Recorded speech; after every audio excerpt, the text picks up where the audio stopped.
একদিকে আপনারা দেখলেন একই পরিবার দুই দেশে ভোটার কার্ড, আর এবার আপনাদের দেখাবো ফের ভারতের ভোটার তালিকায় বাংলাদেশি 2019 সালে নাম ওঠে ভোটার তালিকায়। আর এরপর থেকেই বাংলাদেশ ছেড়ে স্ত্রীকে নিয়ে ভারতে পাকাপাকি বসবাস। আর এই চাঞ্চল্যকর অভিযোগ হাসনাবাদ থেকে।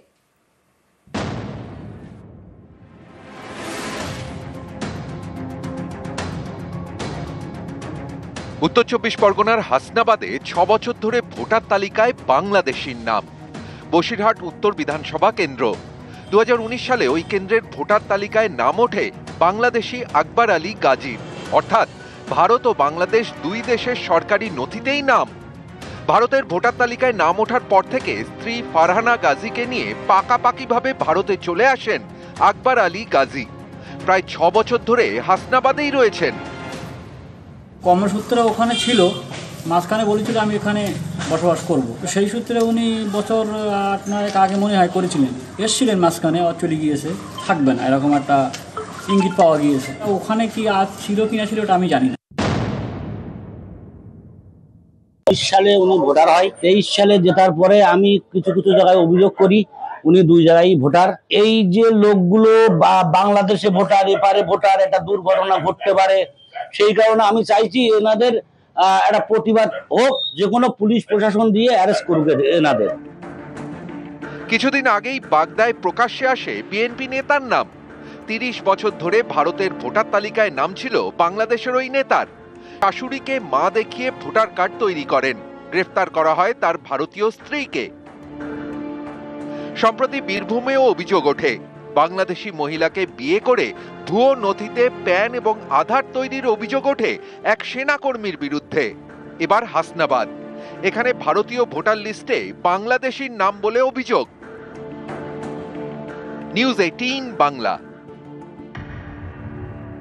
আর এবার দেখাবো একই পরিবারের দু দেশের ভোটার কার্ড কিভাবে সম্ভব। বাংলাদেশি পরিবার আর তারই দু দেশের ভোটার কার্ড, একই পরিবারের ভারত বাংলাদেশের ভোটার কার্ড।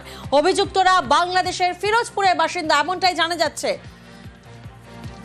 অর্থাৎ বাংলাদেশি পরিবার আর সেই পরিবারের দু দেশের ভোটার কার্ড, একই পরিবার, ভারত বাংলাদেশের ভোটার কার্ড। প্রতিনিধি জিয়াউল এই মুহূর্তে আমাদের সঙ্গে রয়েছেন। জিয়াউল, কিভাবে সম্ভব হলো?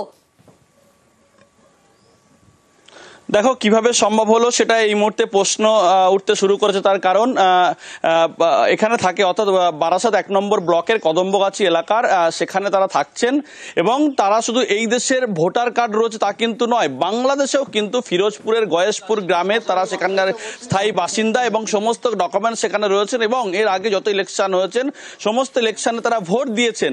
আবার এপার বাংলায় এসেও তারা একাধিকবার ভোট দিয়েছেন এমনটাই কিন্তু জানাচ্ছেন। এবং তারা কিন্তু ওখান থেকে একেবারে সীমান্তবর্তী এলাকা পেরিয়ে তারা এবার বাংলায় এসছেন এবং এখানেই থাকছেন। এখানে সমস্ত রকম ডকুমেন্টস তারা এই বাংলায় তৈরি করেছে, কিন্তু ওই বাংলায়ও ডকুমেন্টস তাদের রয়েছে। ফলে কিভাবে সম্ভব হলো একই পরিবার দুই দেশের ভোটার এবং সেখান থেকেই সেখানেও রয়েছে এখানেও রয়েছে এবং ওখানেও একাধিকবার ভোট দিয়েছে, কিন্তু তাদের স্পষ্ট দাবি তারা শুধুমাত্র বিজেপি নাকি করেন বলে তাদেরকে ফাঁসানো হয়েছে। কিন্তু তারা এটাও স্বীকার করছেন যে তারা ওপার থেকে এপারে এসছেন, এখানে ভোটার কার্ড তৈরি করেছেন এবং তার বাবা মা, অর্থাৎ এই সুব্রত মণ্ডলের বাবা মা আলোরানী মণ্ডল এবং সুভাষ মণ্ডল, তাদের শুধুমাত্র ভোটার কার্ড নেই। তার কারণ তারা নাকি এপার বাংলায় এসে অনেক টাকা দাবি করেছিল, যিনি কার্ড তৈরি করে দেবেন বলেছিলেন ভোটার কার্ড। ফলে সেই টাকা জোগাড় করতে পারেননি বলে স্বামী স্ত্রীর ভোটার কার্ড হয়নি, কিন্তু অন্য অর্থাৎ দুই ছেলে এক মেয়ের তাদের কিন্তু ভোটার কার্ড হয়েছে। ফলে 5 জনের পরিবার তারা এখানে রয়েছেন স্থায়ীভাবে এবং এখানে ভোট দিয়েছেন এবং বাংলাদেশেও তারা ভোট দিচ্ছেন। ফলে অবৈধভাবে তারা এখানে এসছেন এবং এমনটাই এই জায়গা থেকে প্রশ্ন, কে টাকা চেয়েছে এই ভোটার কার্ডের জন্য, সেই বিষয়ে তার নাম তার পরিচয় কোনো খোলসা করেছেন এই পরিবার? দেখো কদমগাছি এলাকায় তারা বলছেন যে দীর্ঘ কয়েক বছর তারা এখানে বসবাস করছেন, কিন্তু কে তাদের কাছ থেকে টাকা নিয়ে টাকা নিয়েছেন, কিন্তু তারা বলছেন পঞ্চায়েতের কেউ টাকা নিয়েছেন, তার নামটা কিন্তু স্পষ্ট করেনি। ইতিমধ্যে কিন্তু পঞ্চায়েত প্রধান তিনিও অভিযোগ পেয়েছেন যে এই ধরনের বাসিন্দা তারা এখানে কে টাকা চেয়েছে তা বলতে নারাজ বাংলাদেশি পরিবার এবং বাবা মাকেও সংবাদ মাধ্যমে মুখ খুলতে বাধা দেওয়া হয়। আপনার বাবার যা আছে বাংলাদেশে ভোটার লিস্ট এই দেখেন কত সালে এসেছেন বাংলাদেশে ভোটার লিস্টে আমার আছে, আমার আত্মীয়, আমার সবকিছু এখানে। 14 সালে আমার জায়গার দলিল আছে, দেখেন এখানে, মানে 2010 সালে। পরিবারকে বাংলাদেশে ফেরানোর ব্যবস্থা করা হবে মন্তব্য করছেন পঞ্চায়েত প্রধান। ওনার বাংলাদেশের লিস্টেও যে ভোটার লিস্টে নাম আছে, ইন্ডিয়াতেও এরকম নাম আছে। এটা যদি সত্যি হয়ে থাকে তাহলে আইনত যে ব্যবস্থা আছে সেই ব্যবস্থা নেওয়া হোক, আইন যে ব্যবস্থা নেবে তাতে আমরা শামিল হব। রাজ্যের ওবিসি তালিকা নিয়ে হাইকোর্টের নির্দেশে স্থগিতাদেশ।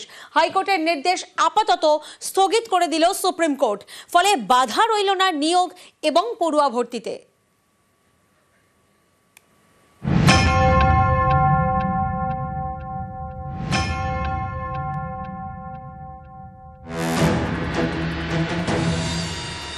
পশ্চিমবঙ্গ সরকারের তৈরি নতুন ওবিসি তালিকায় স্থগিতাদেশ দিয়েছিল কলকাতা হাইকোর্টের ডিভিশন বেঞ্চ। হাইকোর্টের সেই নির্দেশ আপাতত স্থগিত করে দিল সুপ্রিম কোর্ট। কলকাতা হাইকোর্টের সিদ্ধান্তে বিস্ময় প্রকাশ করে সোমবার দেশের শীর্ষ আদালত মন্তব্য করে, এটা অবাক করার মতো বিষয়। হাইকোর্ট কি করে স্থগিতাদেশ দিল? সংরক্ষণ প্রশাসনিক সিদ্ধান্তের এখতিয়ারের মধ্যে পড়ে। সংরক্ষণ সংক্রান্ত নির্দিষ্ট আইন রয়েছে। সংরক্ষণ চালু করতে হলে প্রশাসনের সিদ্ধান্তই যথেষ্ট। এর জন্য আইনসভার অনুমোদন বাধ্যতামূলক নয়। হাইকোর্টের যুক্তিতে আমরা বিস্মিত। রাজ্যের ওবিসি তালিকায় স্থগিতাদেশ দেওয়ার সময় কলকাতা হাইকোর্টের ডিভিশন বেঞ্চ মন্তব্য করেছিল, ওবিসি তালিকা প্রকাশের আগে আইনসভায় এই সংক্রান্ত রিপোর্ট এবং বিল পেশ করা উচিত ছিল রাজ্যের। এদিন সুপ্রিম কোর্টের প্রধান বিচারপতি বি.আর. গাভাই মন্তব্য করেন, হাইকোর্টের এই যুক্তির সঙ্গে তিনি সহমত নন। এরপরেই হাইকোর্টের দেওয়া স্থগিতাদেশ আপাতত স্থগিত করে দেয় সুপ্রিম কোর্ট। শীর্ষ আদালতের মন্তব্য, যে পদ্ধতিতে ওবিসি তালিকা তৈরি হয়েছে সেই পদ্ধতি ভুল না ঠিক সে বিষয়ে হাইকোর্ট সিদ্ধান্ত নেবে। সবাই চাইলে হাইকোর্টকে নির্দেশ দিতে পারি নির্দিষ্ট সময়ের মধ্যে বিষয়টির নিষ্পত্তি করতে। কলকাতা হাইকোর্টের প্রধান বিচারপতিকে অনুরোধ করব অন্য একটি বেঞ্চ গঠন করে এই মামলার শুনানি করতে।